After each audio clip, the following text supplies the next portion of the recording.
Bueno, pues fuimos bastante osados en esta ocasión y organizamos una excursión en el Antiatlas Oriental de Marruecos. Aquí estamos los presentes, parte de los cuales estamos sentados a la mesa, viene más gente, así. Mira, aquí hay dos sitios, sí, sí, hay dos sitios, pero podéis poner dos sillas allí, de frente. Bueno, bueno, la excursión en realidad era una visita muy rápida. En total fueron 3 días intensos de visita de campo, más casi un día de ida y casi otro día de vuelta. Muy incómodos porque todo estaba en función de los vuelos y el vuelo de ida llegaba de madrugada, con lo cual prácticamente a las 2 de la mañana del lunes estábamos entrando en el hotel. Y el de salida, pues prácticamente a las 3:30 de la madrugada teníamos que estar levantándonos para poder llegar a coger el vuelo de las 7 de la mañana en Errachidia, que era la ciudad a la que fuimos con un enlace en Casablanca. Bien, entonces se trataba de llegar. No, no empecéis a marearme con las diapositivas, que yo no he tocado nada. Bien. Ah, la barra de arriba, bien. Bueno, tampoco molesta mucho. Entonces se trataba de llegar al extremo oriental del Antiatlas, de la cadena del Antiatlas de Marruecos, para lo cual, bueno, pues por carretera son prácticamente 2 días, o sea que normalmente de Madrid, siempre que hemos hecho este viaje de investigaciones, hacíamos noche en Ceuta y el día siguiente eran 800 kilómetros hasta la ciudad de Erfoud, pero con el avión, pues la verdad es que ha hecho posible, incluso con un grupo numeroso como el nuestro, pudiéramos hacer este viaje para ver una serie de cosas. La excursión se configuró para 3 días de campo, en el primero con 6 paradas, en los alrededores, en el sureste y este de Erfoud, la segunda en la región de Taus, al sur de las dunas de Mersuga, como se ve ahí, y la tercera ir hacia la zona de Al-Nif con varias paradas en ruta. Bien, el primer día, bueno, esta es un poco la geología general de Marruecos. Veis la cadena del Antiatlas, que se sitúa al norte de la cuenca de Tinduf, a su vez está al norte de la dorsal Rey Gibat, que lo separa del cratón, o pertenece ya al cratón oeste africano, donde hay rocas incluso del Arcaico. Entonces, el Antiatlas, o anteatlas, que deberíamos decir en español, porque es lo que está antes del Atlas, del que está separada por la falla del Alto Atlas, pues el antiatlas es una zona, es una cadena donde tienen un núcleo, tienen una serie de macizos del precámbrico-cámbrico, que son los que aparecen ahí desglosados, y tanto al norte como al sur aflora una sucesión más o menos completa desde el Paleozoico, desde el Cámbrico inferior hasta el Carbonífero marino. Y todo ello, pues además rodeado de una serie de sedimentos cretácicos en la parte oriental y bueno, y esto es, pues más o menos, este área es el área visitada. Daros cuenta que esto tiene se extiende de aquí hasta las costas del Atlántico con una longitud aproximada de más de 800 kilómetros. Esto es interesante porque es una geología común, por lo menos la que tiene la orla paleozoica, que rodea a estos núcleos del precámbrico-cámbrico, de forma que todo lo que estamos viendo aquí y toda la industria, digamos, de la piedra y de los fósiles que está desarrollada aquí, pues potencialmente puede encontrarse en cualquier otro lugar en su prolongación suroccidental.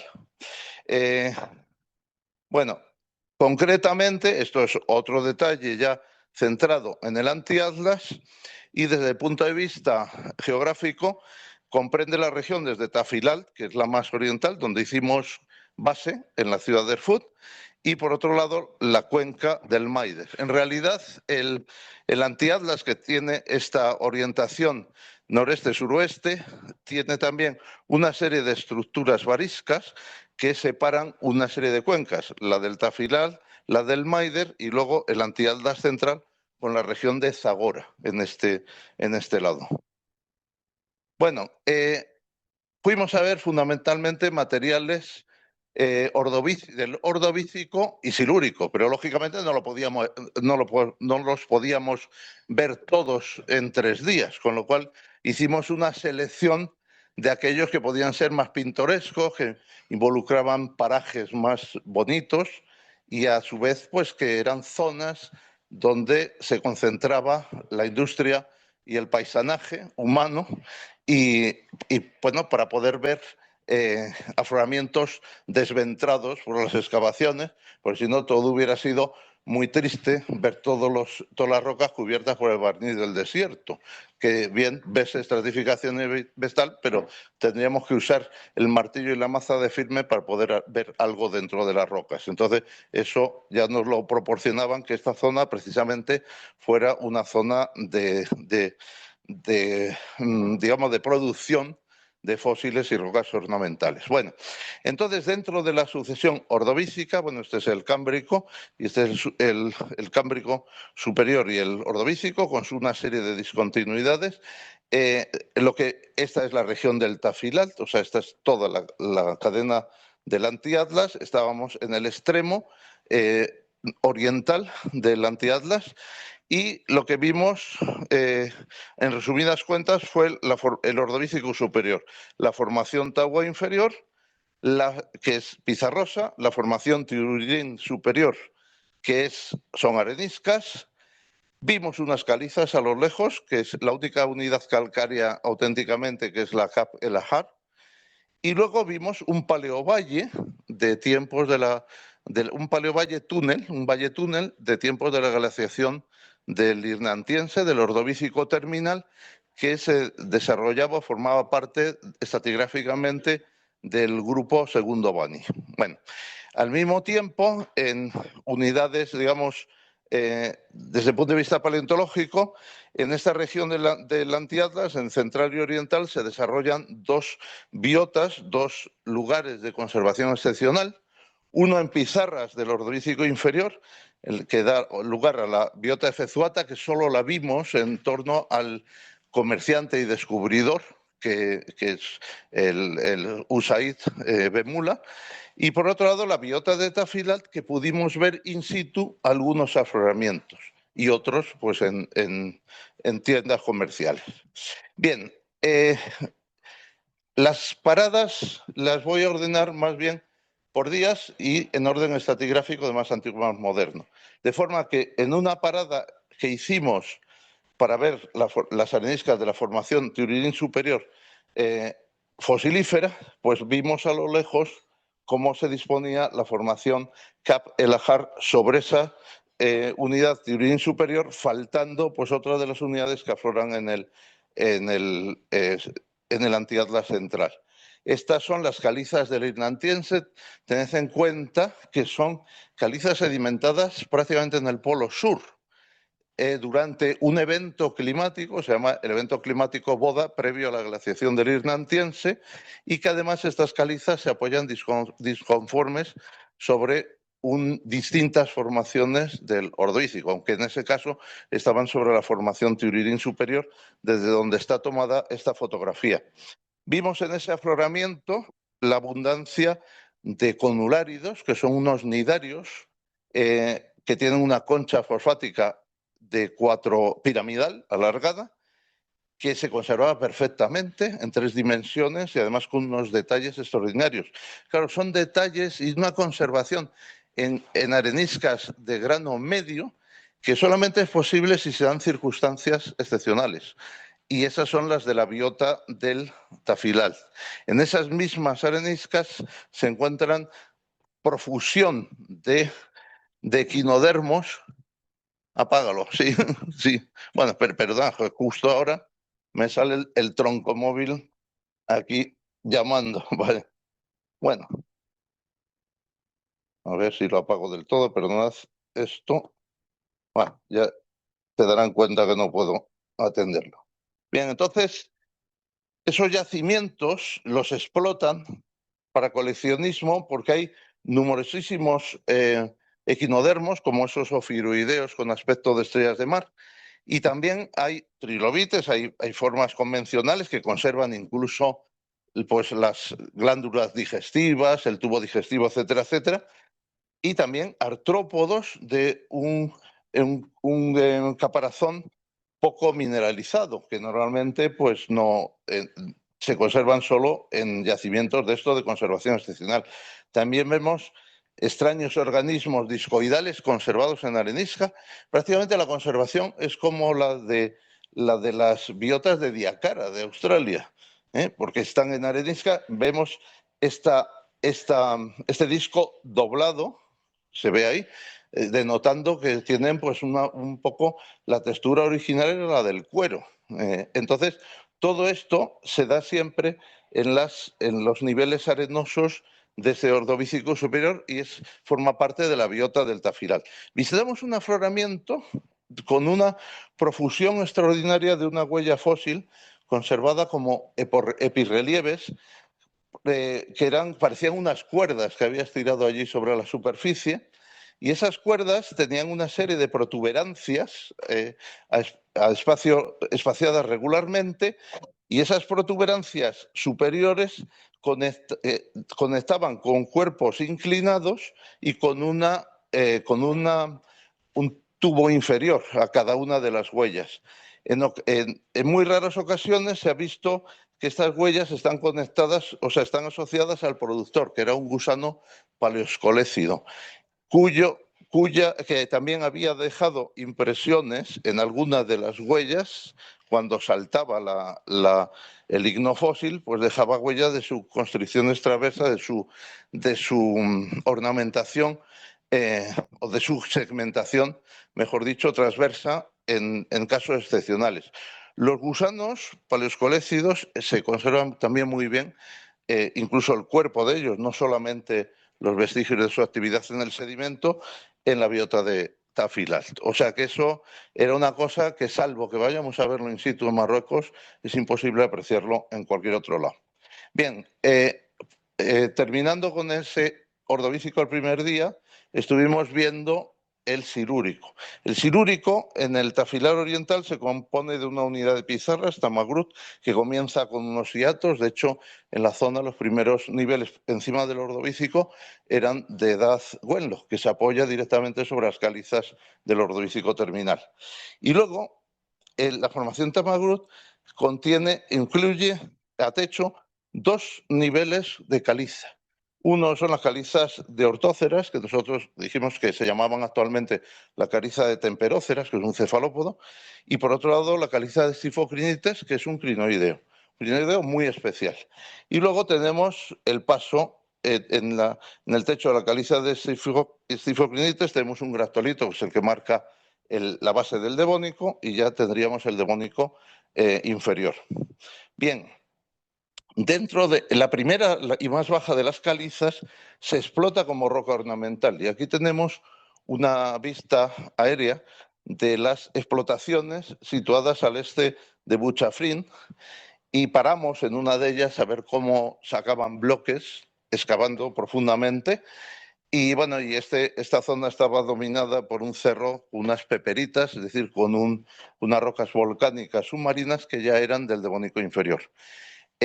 Hicimos otra parada en estas calizas, que eran muy espectaculares, para recorrer un plano de estratificación natural que estaba cuajado de lo que le da nombre, de cefalópodos, de nautilioideos de concha recta, de temperóceras, arionóceras y otras especies, que son las que motivan su explotación como roca ornamental, tanto para hacer grandes planchas para mesas, para lavabos y tal, como para pequeños objetos como jarrones, bandejas, etcétera, etcétera, que al ser una roca oscura y muy fosilífera, pues le da un aspecto muy bonito.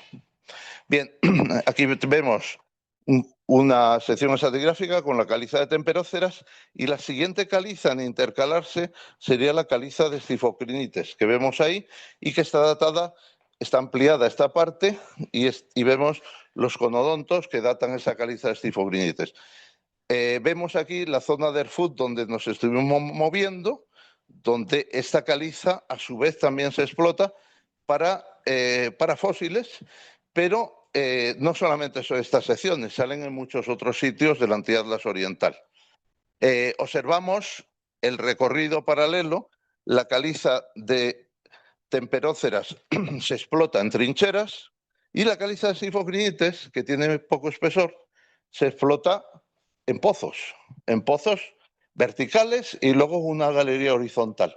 ¿Para qué? Galerías horizontales, pozos de hasta 5 metros y galerías horizontales de hasta 20 metros. Para los que estuvisteis allí, se me olvidó comentaros que hoy en día las galerías esas se iluminan con una pequeña bandejita que lleva una placa solar y una bombilla. Antes os conté que se explotaban con una bandeja cubierta de papel de plata y había uno fuera orientándola a la luz solar, metiéndola para abajo y otro tío abajo metiendo la luz dentro de las galerías. Entonces, aún así, se explotan sin necesidad de grandes medios. Unas escaleras simplemente con unos cajones hechos ahí para subir, y lo que hacen es que de la base de la caliza desprenden los trozos de la acumulación de estos crinoideos y luego estos trozos que van desprendiendo del techo de las galerías los pegan y constituyen las placas que venden, ¿no? Entonces es muy interesante pues estas explotaciones, y además se ve cómo van siguiendo los pliegues, las fallas y tal, pues sin darse cuenta van siguiendo. Bueno, estos son los estifocrinoides, no son crinoideos convencionales, no son crinoides que están enraizados en el fondo con los brazos hacia arriba, sino que son crinoideos planctónicos cuyas raíces se multiplican extraordinariamente hasta hacer una bola que encierra gas o un líquido de menor densidad que el agua, de forma que se transforman en flotadores autónomos, que se llaman lobolitos. Y los lobolitos también los vimos, ¿eh? Pero normalmente pues aquí vemos el cáliz y los brazos muy ramificados. Estos estifocrinites, que es el género que hay allí, llegan a tener hasta 3 metros de longitud, pero en el Paleozoico hay también, en el Carbonífero y Pérmico, estifocrinideos que llegan a tener hasta 7 metros de longitud, ¿no?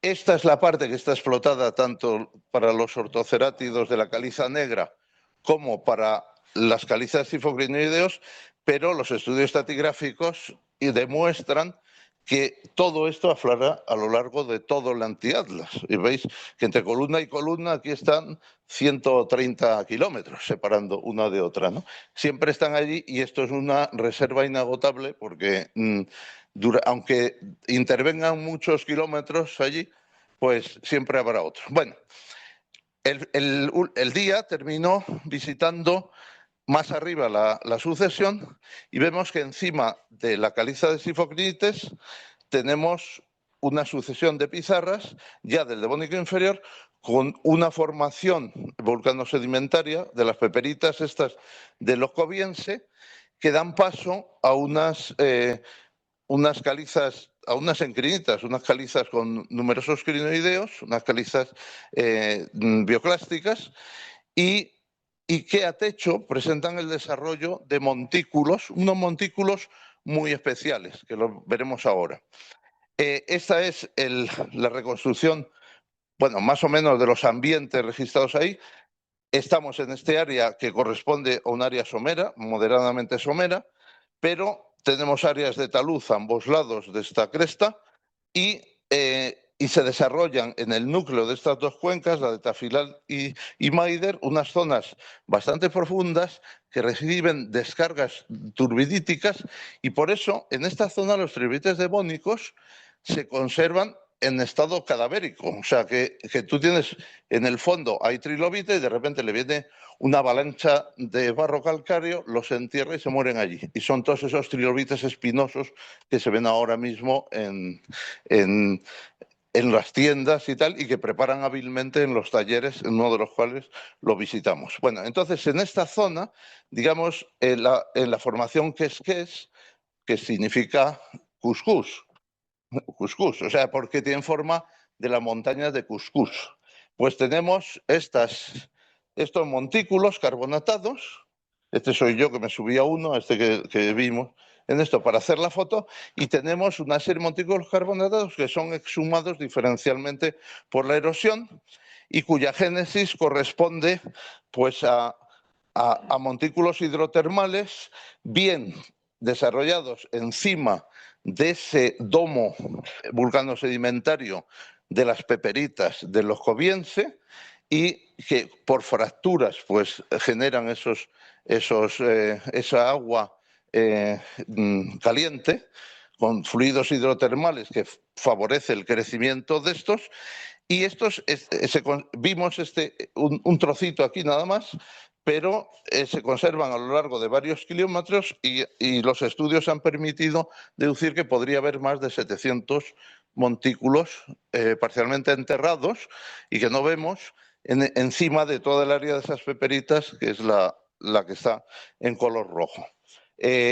Todo esto está rodeado por unas lutitas muy fosilíferas en las que estuvimos pues recogiendo, viendo, fotografiando algunos fósiles por allí en una tarde que terminó, bueno, así andábamos, fuera de pista muchas veces, con 7 coches de todo terreno, y ese día terminó, esta es una vista de dron, pues tomando unos vinos fríos en las dunas de Mersuga, que estaban próximas allí. Bueno, ahora Ana pues nos contará y veréis imágenes y vídeos de las celebraciones, porque no nos privamos de nada en lo posible. Bueno, el segundo día hicimos una travesía hacia la región de Alnif, que se situaba a 150 kilómetros de distancia.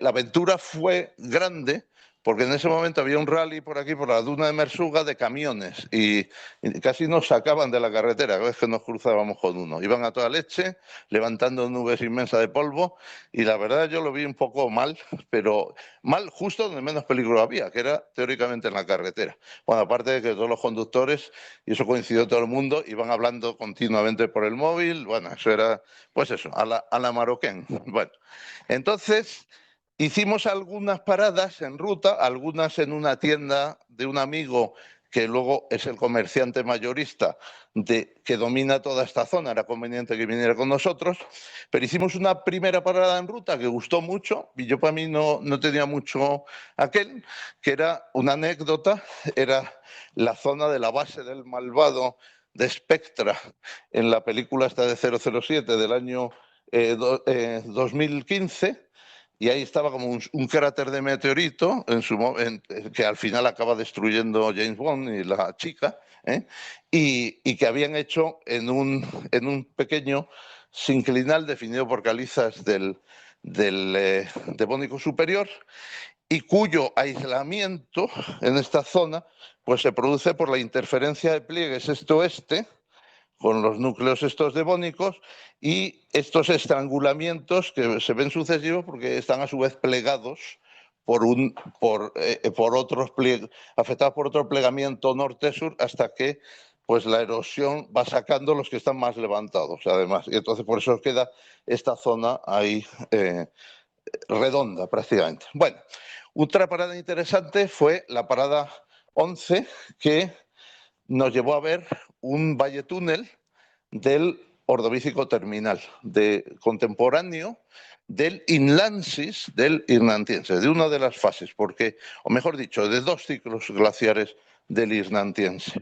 Se sitúa justamente al noreste de Alnif, y este valle túnel, bueno, está afectado por una falla, como vemos aquí, y este valle túnel simplemente hicimos una parada. Es tan grande y está tan desventrado por la erosión que prácticamente se ven a retazos, y no hay ningún sitio donde podamos ver una perspectiva bonita de una sección como se ven los argelinos y demás, ¿no? Aquí tenías que tener fe en los estudios que están hechos. Pero no obstante, paramos en la base de esta primera secuencia. Hay 2 secuencias glaciares dentro de ese valle túnel, porque tiene una unidad de unos conglomerados, que eran los conglomerados de Alnif. Aquí vemos en sección los dos ciclos, y vimos este conglomerado inferior, que presentaba interesantes casos de deformación debido a la presión hidrostática introducida en ese agua dulce de fusión que estaba por debajo del glaciar y que estaba excavando el valle.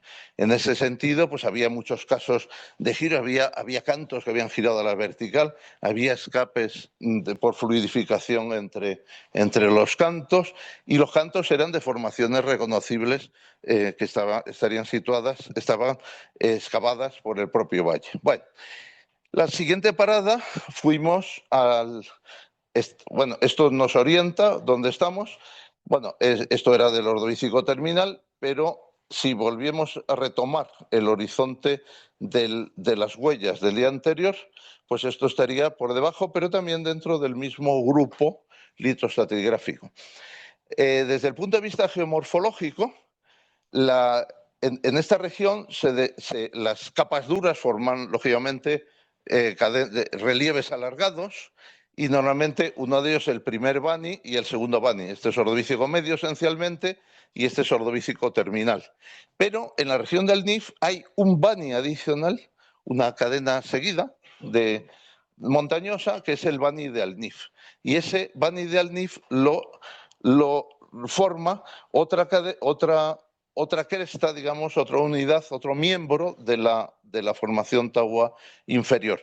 Y ese miembro se caracteriza por ser muy fosilífero.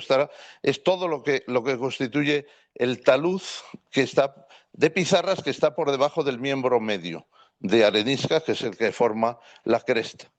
Entonces es muy fosilífero, y lo curioso es que contiene niveles explotados para trilobites, en los cuales excavan a mano o con excavadoras últimamente, para llegar a una capa de aproximadamente 1 metro que deshojan concienzudamente porque está llena de trilobites. Llena de trilobites prácticamente de la misma especie, que es Colpocoryphae grandis. De esta especie hemos calculado que se llevan vendidos como unos 25 millones de ejemplares, para que os deis idea del comercio que hay ahí. Y además, mirad las trincheras. Aquí estuvimos nosotros, las trincheras, y ahora se están haciendo dos líneas dobles de explotación. En la de abajo hay ejemplares más pequeños, más comerciales, para meter en colecciones de esas que venden por fascículos, y la cresta más grande, que es la que venden ejemplares pues más para la colección. Esta se detecta porque está encima de un nivel de grandes nódulos de arenisca calcárea. Y esto es lo que vimos algunos, que es lo que desprecian. Pues estos ejemplares pues no salen completos. Y este puse el martillo de verdad, porque me llevé un martillo pequeñito y algunos de vosotros hicisteis fotos que parecían que los bichos eran descomunales, ¿no? Y es que esto estaba tirado allí en lo que desprecian los explotadores. Bueno, tenemos un estudio que estamos terminando ahora sobre los trilobites. No solo hay Colpocoryphae grandis, hay otros muchos trilobites en la zona. Y al terminar esa visita, comimos en el medio de ninguna parte. Nos prepararon pusieron una mesa, bebidas, nunca faltó vino, de todo lo que que nos habíamos llevado nosotros, y lo que hicimos fue salir de allí y desde Yebel Tizcahuín, que es donde estaban los trilobites, cruzamos la llanura y fuimos hacia el Ordovícico inferior, que es donde vivía Usaid Ben Mula, que es el descubridor de la biota de Fezuata, que es y allí vimos fósiles extraordinarios. Bueno, vimos tan extraordinarios como poco vistosos algunos. Acostumbrados a las maravillas del Devónico y del Silúrico y esto, pues ver, y del Ordovícico superior, ver de repente unos fósiles pequeñitos, o bien siendo grandes, como por ejemplo las cabezas de estos bichos que llevaban hasta 2 metros de longitud, y viendo cabezas de 70-80 centímetros, pues la verdad es que destacaba muy poco de lo general. O los trilobites con patas, o sea, esto está asaltado la parte de los trilobites y se ven las patas por debajo. Algunos de ellos también lo vimos con antenas. Es decir, que se dieron, hay gusanos, se dan, y en su día el descubrimiento pues fue portada en Nature, porque además también en este yacimiento hay muchos fósiles que se creían extintos en el Cámbrico, por ejemplo, de Burgess Shale. Estos, los marrelomorfos de Burgess Shale, se pensaban que en el Cámbrico ya no había, después del Cámbrico ya no había, y en el Ordovícico inferior de Marruecos también los anomalocáridos prosiguen. Bueno, el tercer día, pues fuimos, tercer y último día, bajamos aquí. Además fue un día muy complicado porque el día anterior habían iniciado hostilidades entre Marruecos y Argelia y habían establecido un área de exclusión de 25 kilómetros de la frontera y nosotros teníamos que ir a una zona muy cerca de la frontera con Argelia. De hecho, estuvimos a 4 kilómetros de la frontera con Argelia, pero nos colamos porque nos desviamos antes de llegar a Taus, donde hay una guarnición militar, entonces no nos vieron y nos colamos. Entonces nos colamos porque nos colamos por el medio de la nada, en carreras así no eran carreras, era para que el coche delante no te echase polvo, pues la gente iba dispersa por la llanura en línea. Y llegamos, para llegar a esta zona del sur, vamos, del este de Taus. ¿Qué tiene de especial? Bueno, pues esta es, digamos, la zona muy erosionada y tal, y donde se ve el Paleozoico, y estas zonas, estas amadas, son las zonas elevadas que están planas, porque en realidad están colmatadas o están representadas por unas capas horizontales del Cenomanense turronense, del Cretácico calcáreo. Hay una caliza cretácica que es la que forma pues un nivel de cumbres horizontal ahí. Y entonces en los bordes es donde se cortan pues otras unidades previas a las calizas del Cenomanense turonense. Lo interesante de estas es que hay dos unidades, dos formaciones, la inferior, Ifezuan, y la superior, Aufrus, que tienen una marcada componente continental. Y entonces varían entre fluvial a fluvio-deltaica, y en ellas se encuentran restos de dinosaurios y otros muchos bichos. Estos son del Cretácico, excepto aves y mamíferos, se encuentra prácticamente de todo. Y sobre todo muchos peces, y peces, incluso tiburones, o sea, peces que eran capaces de entrar por el río y sobrevivir, o estaban adaptados a vidas salobres, etcétera, etcétera. Bueno, y entonces estos son yacimientos notables del Marruecos, tierra de dinosaurios. Vimos cómo la gente los sacaba, y estos son pues los grupos. Estos no son fósiles concretos, son los grupos representados.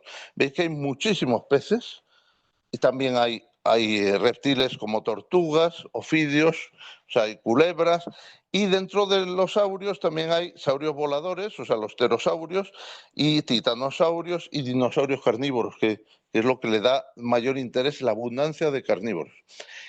Subimos hasta llegar a las minas de dinosaurios, subimos viendo pues casos de cementación esferulítica, casos viendo in situ y tirados por el suelo numerosísimos concreciones de areniscas, que es lo que llaman los estromatolitos del Precámbrico de Marruecos. O sea, lo que se vende por aquí como estromatolito del Precámbrico de Marruecos son casi todo concreciones del Cretácico, de ahí, de la formación esta. Y llegamos al nivel de minas. No, perdón, echa para atrás. Y el nivel de minas, hay varios niveles de minas, pero allí vivía la gente y trabajaba, por cuanto pillan en la certificación cruzada alguna base que tiene un lag de cantos y tal, pues ahí lo minan horizontalmente. Nos metimos en algunas galerías para verlo, porque también tiene ramificaciones laterales, y ahí van sacando los dientes y las cosas sueltas. Rara vez, solamente se han dado caso de 2 trozos de dinosaurios articulados. Hay también restos gordos de dinosaurios, pero siempre transportados todos. Y bien, y esta es más o menos la hipótesis de formación, con ríos, con barras arenosas frecuentes y tal. Y veis ahí, bueno, pone grandes sistemas fluviales con bancos arenosos sustanciales y luego condiciones deltaicas. Y esto era un paleorrío del Quenquén. Esto es lo que dicen los sedimentólogos eruditos en la materia. Lo atribuyen a un paleorrío de Quenquén y el delta, y el Antiatlas Oriental estaría aquí. Había otros paleorríos, un paleonilo y un paleoníger en esa zona. Y al final lo interesante es cuando se desarrolla la plataforma carbonática que lo recubre todo, al final de las calizas, en la parte alta, se desarrollan facies de calizas, ya puramente marino, claro, se desarrollan facies de caliza litográficas que tienen otro de los famosos fósiles laguercetes de los yacimientos de conservación excepcional de Marruecos. Bueno, tuvimos espléndidas puestas de sol, casi más bonita esta del último día que la de la duna, quizá por eso de ser el último día ya nos entró la morriña y acompañó. Y nada, pues ahora voy a dar paso a mi compañera Ana para que nos enseñe las cosas. Quería dar el recuerdo al que este año no ha podido estar con nosotros y hecho aquí en este mismo sitio, pues no sé hace cuántos años fue. Sí, pero que estáis aquí, mira, esto es como el cuadro de la menina, ¿no? Que al final hay alguien ahí detrás de la puerta. En fin, bueno, pues eso es todo por mi parte y nada, bueno, hicimos unas risas porque hay una clasificación de bolsa, el desierto no es tan bonito como parece, sino que había mucha bolsa por ahí tirada y un colega de la Universidad de Portsmouth se dedicó a darles nombres como si fueran clasificación de bichos vivos, ¿no? Entonces, esta era particular, la blanca del Nif y la azul del Sáhara eran particularmente abundantes en todas las localidades investigadas. Eran bichos vivos que se movían impulsados por el viento. Bueno, eso es. Y bueno, gracias y bueno, espero que os haya gustado. A ver, aparte que yo era la única bióloga de un grupo de geólogos, estaba ahí metida en plan paparazzi, aunque me siento naturalista, en realidad no soy bióloga, me siento naturalista. Entonces, para mí una cosa es el conocimiento que tenemos de todo lo que hemos aprendido, que lo mantenemos en la cabeza, pero hay una parte de convivencia que yo me la llevo en el corazón, que me parece que forma una parte indispensable, porque las montañas se quedan, pero el grupo que hemos formado en el momento que hemos formado, eso ya queda solamente en ese momento. Entonces me gusta, iba como una paparazzi sacando fotografías a todos los lados. Si quieres me las vas pasando tú, Ricardo. Sí. Entonces, por ejemplo, empezamos en Barajas, pues momentos para pescar a la gente mientras que estábamos esperando ahí cada uno. Y me encanta verlos porque cuando yo hice esas fotos no conocía a la gente. Y cuando he tenido que preparar, he hecho unas 1500 fotos más o menos, pues entonces ya les veía en cada momento, pero ya con el corazón metido, esa persona metida en el corazón, que es importante. Eso ya es en Casablanca esperando. Y esta es una cena que os dais cuenta que Juan Carlos tenía el bocadillo metido en una bolsa de muestras. Entonces andaba ahí y dije, esto tengo que sacar. No sé si os estoy molestando a vosotros. Entonces, eso ya es en el vuelo de Casablanca a Rachidia. Estaban ahí los dos jefes y teníamos alguno de los compañeros.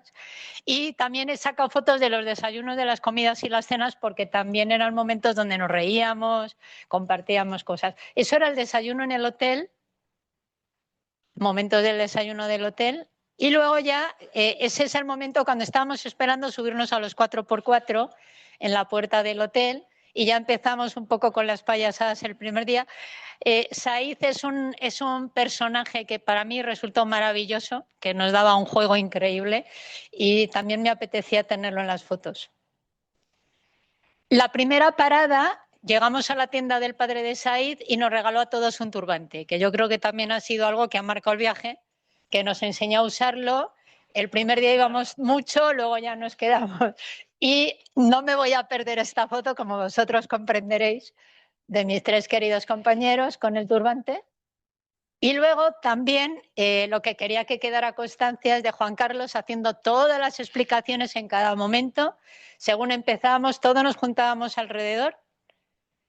Vais a ver cuándo es el primer día por el número de turbantes que había y luego, según los días, iba disminuyendo el número de turbantes. Y siempre Juan Carlos haciendo las explicaciones. Muchas veces, si os dais cuenta aquí, al lado de la gente que estaba trabajando en ese sitio, que la verdad es que todo el mundo se portó fenomenal, todos ahí alrededor. Eso es otra parada distinta. Juan Carlos dando nuestras explicaciones. y todos subidos mirando todos con mucho miedo de no pisar eso, porque nos dijo Juan Carlos que según lo pisamos no lo podíamos cargar. Y andamos ahí todos en el bordecito, si os dais cuenta. Más ahí todos en la picota escuchando a Juan Carlos. Otra de las cosas que he querido que veáis es que nos han tenido montaña arriba, montaña abajo todo el día. Cosa que era importante a tener en cuenta. Hay que tener una cierta disposición. Y luego nos invitaron a un té en una tienda berber, que eso estuvo muy divertido, con el té. Y esto ya fue el día de las dunas. Aparte de estas fotos, he traído vídeos porque eso refleja un momento, pero a mí me gusta que se quede un recuerdo de algo con movimiento y sonido, ¿no? Entonces, ahí estamos esperando que atardeciera, nos hicimos una foto. Esto es ya el día siguiente, en las paradas, Esto era delante, Juan Carlos, ¿te acuerdas de dónde estaba el escenario este de las películas? Sí, era justo esa parada de enfrente. Y luego cuando llegamos a la tienda de los fósiles, que también los que nos llamó la atención es que tenían todo tirado en la puerta, pero es que eran kilos de fósiles, que luego ya los iban manejando, los iban trayendo, pero me llamó mucho la atención Juan Carlos enseñándonos el fósil. Y luego ya la tienda. Me encantó la tienda porque era un espacio así como oscuro, un poco siniestro, con estanterías, y andábamos todos locos por ahí intentando comprar fósiles. Y luego la siguiente subida, os dais cuenta, los coches estaban aquí al fondo detrás. O sea, yo estuve calculando, nos hacíamos 14, 15, 11 kilómetros caminando, independientemente luego de la carretera. O sea, nos movíamos mucho. Ahí Juan Carlos haciendo la explicación. La siguiente, esto es antes de subir donde los trilobites, las minas de trilobites. ¿Os dais cuenta? Era pico arriba, pico abajo. Es un deporte de riesgo lo de salir de excursión con esta gente. Y esta fue la primera comida que en el programa provisional nos dijeron que era debajo de unos arbolitos, no había ni un arbolito. Entonces, nos pusieron para hacernos un bocadillo, básicamente. Y luego ahí nos hicimos una foto, solamente éramos 7 chicas y nos hicimos una foto con Juan Carlos. Yo no la pedí, ¿eh? Viniste también. Y el momento comida, que también era apoteósico. Y esto es cuando llegamos a la casa de Said. No, de Bemula, el que encontró, el camellero que encontró los fósiles, ¿no? Que además hubo un momento, pasan un momento adelante, porque hubo un momento muy especial, que estábamos ahí, eran todos chicos y estábamos 2 chicas, creo que éramos tú y yo. Y entonces nosotras 2 dijimos, nosotras nos quedamos aquí quietas, esperando que él decida si nos quiere saludar o no. O sea, hubo un momento ahí, chica, que no sabíamos si darle la mano o no darle, y luego nos dio la mano. Pero hubo ahí un momento, chica, ¿verdad, Elvira? Que fue interesante. Podemos seguir. Y esa es la tienda, ahí tenía todos esos fósiles con una manta encima y Juan Carlos haciendo equilibrios, pasando entre los fósiles para no pisarlos y explicarnos lo que había. Ahí está con él. Y las cenas en el hotel. El hotel era una monada. Entonces llegábamos y corría el vino, como se ha pronunciado antes, y la verdad es que eran unas cenas muy divertidas al final de la noche, que quise también inmortalizar. Sí, ya puedes pasar. Y esa es una de las fotos oficiales que nos hicimos en la duna. Esa es la foto oficial. Esta creo que es una de las que se han usado para luego poner los cartelitos, ¿verdad, Ricardo? Ahí estábamos todos juntos y desde arriba, sí, eso eran los 7 coches con los que íbamos. Entonces, llegáramos donde llegábamos y no sé qué pasó. El coche donde íbamos nosotros, que iba con Carlos, con Manuel y con Joaquín. Y siempre estaba el último. O sea, había ahí, eso no era un descontrol. Nuestro coche siempre llegaba el último y se ponía siempre el último. O sea, había ahí una ordenación que nunca pudimos entender. Ahí estábamos en la explicación. Y otra de las subidas, esto fue a las minas de arriba de los dinosaurios. Habréis visto que como bióloga me lo he aprendido bastante bien. He aprendido, he aprovechado. Y luego eso fue la bajada, que fue complicado. Estábamos todos ahí arriba. Y la maravilla, que la segunda comida De repente íbamos por la carretera y nos metimos por la mitad del desierto, como siempre, a ninguna parte, y nos encontramos con semejante laguna, que había ibis y había flamencos, y ahí tuvimos la comida, no, sin ningún árbol, pero parecía que al lado del agua fue maravilloso. Sí, puede seguir. Esa es la anterior. Esa es la segunda comida que tuvimos en el campo, que la tuvimos al lado de la laguna, que fue muy curiosa.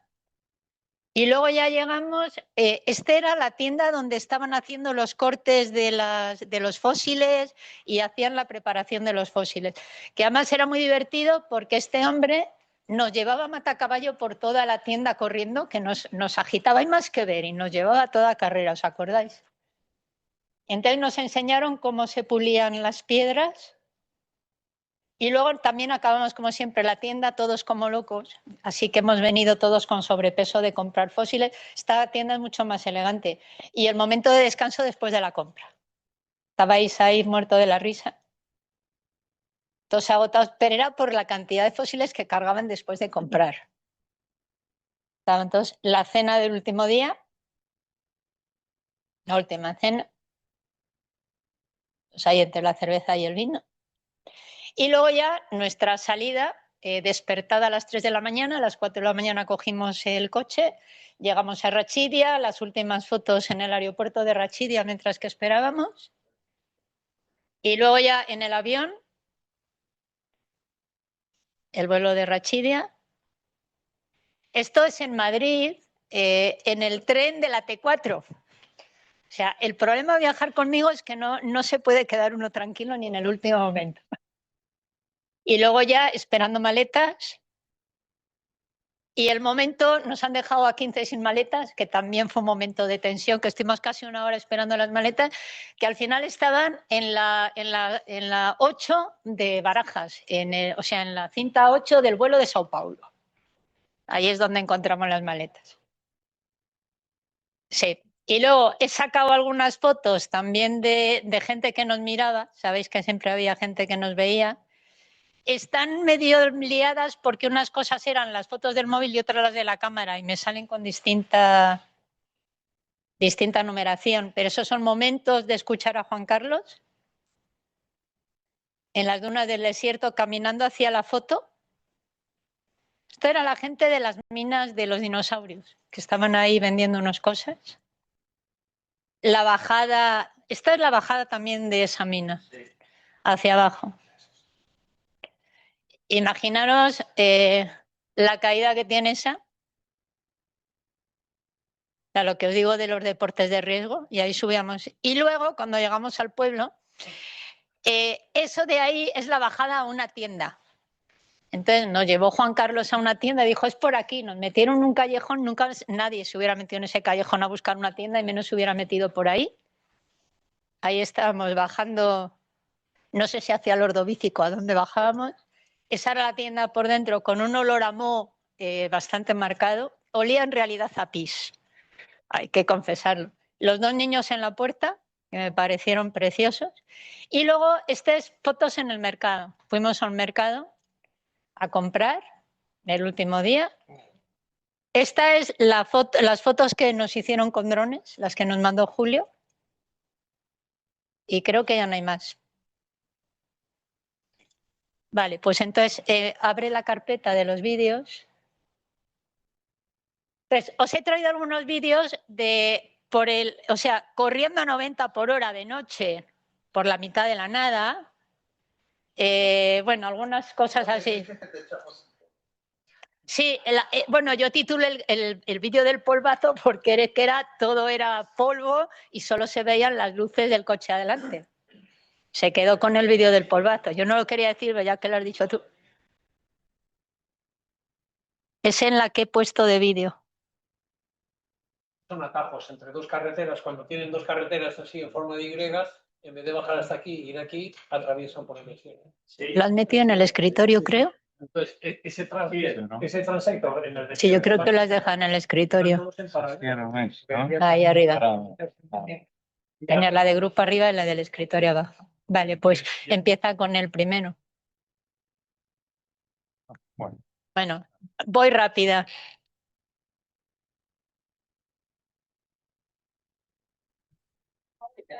Este es aquí el jefe comiéndose el bocata en la bolsa.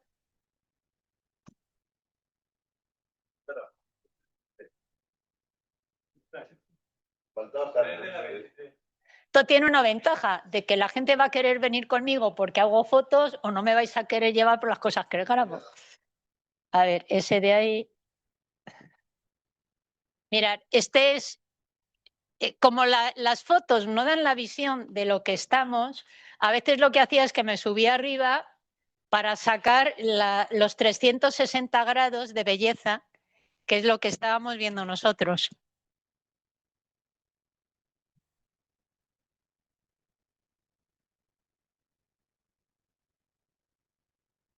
Porque una foto nunca representa todo lo que ves.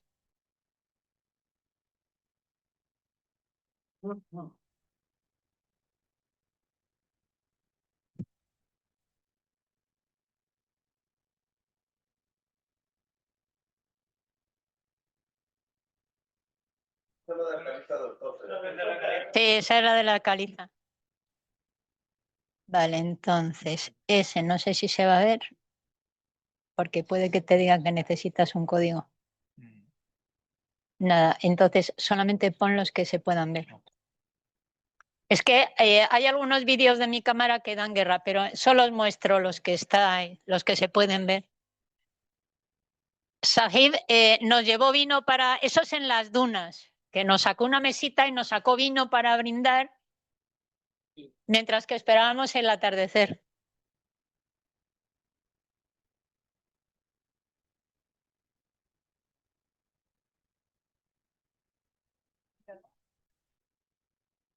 Sí, bueno, ahí estábamos todos, algunos con vino y otros con agua. El siguiente, solo por los que se ven.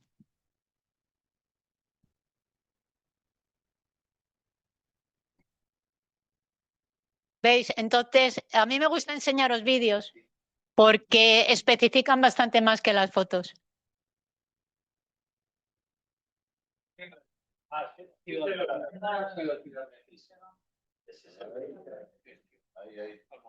Ese es el Valle Glaciar. Sí, ese es el Valle Glaciar. Porque claro, cuando uno está allí de los 360 grados o sacas un vídeo, no puedes reflejar lo que has visto, es muy complicado.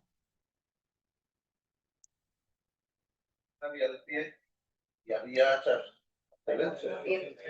Luego, los vídeos que no se pueden ver los voy a pasar a otro formato y os los voy a subir al Drive, porque lo que quería es que los vierais aquí, no que ya los hubierais visto y que tuvierais alguna novedad, lo de las excursiones.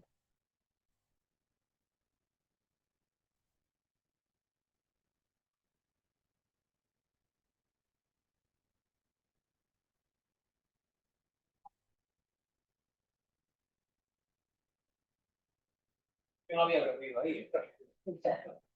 Lo que pasa es que si sigue con el que hay, los que se ven. Esta es una de nuestras caminatas cuando nos metíamos por tierra de nadie, para que os hagáis una idea de la polvareda que se montaba y los botes que pegábamos. Sí. No sé si va a salir el de la noche porque está hecho con la cámara, o sea, con el móvil mío.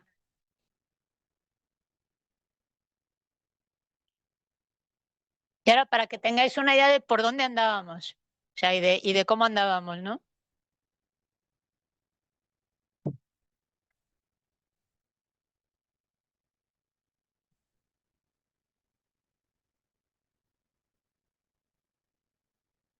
Era todo por el camino.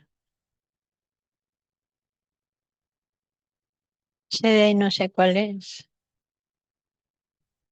Ah, este es el del polvazo. En plena noche, por cierto, que sacamos una foto, iban a 80 o 90 kilómetros por hora. ¿Eh? Es un poco más largo quizás, pero cuando se cruza con los demás...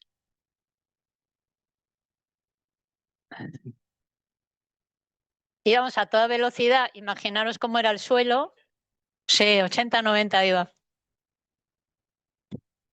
Que además me dijo Joaquín, mira la velocidad a la que va.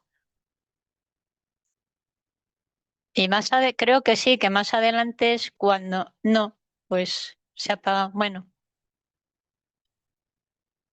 Sí, pues lo dejamos. No, ese no lo pongas porque es de salida de la cueva, es muy largo. No, uno de los pon- laboratorios, ¿no? Sí, si quieres uno de los laboratorios.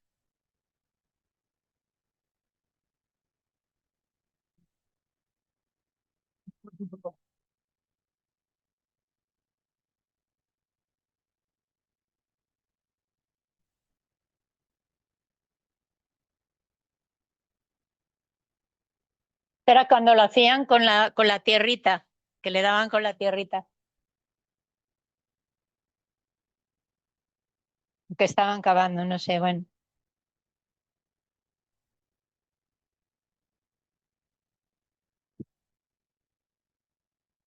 De todas formas, como voy a subir los vídeos al Drive, yo lo que sugiero también es que el enlace del Drive, donde he subido todas mis fotos y los vídeos, las mías, os la mandéis a vuestra asociación para que todos los de esa asociación tengan acceso también a las fotos. ¿Vale? Entonces yo regalo las fotos, no tengo ningún problema. Sí, ese es el de Julio, ese es el de Said, que hizo con el dron.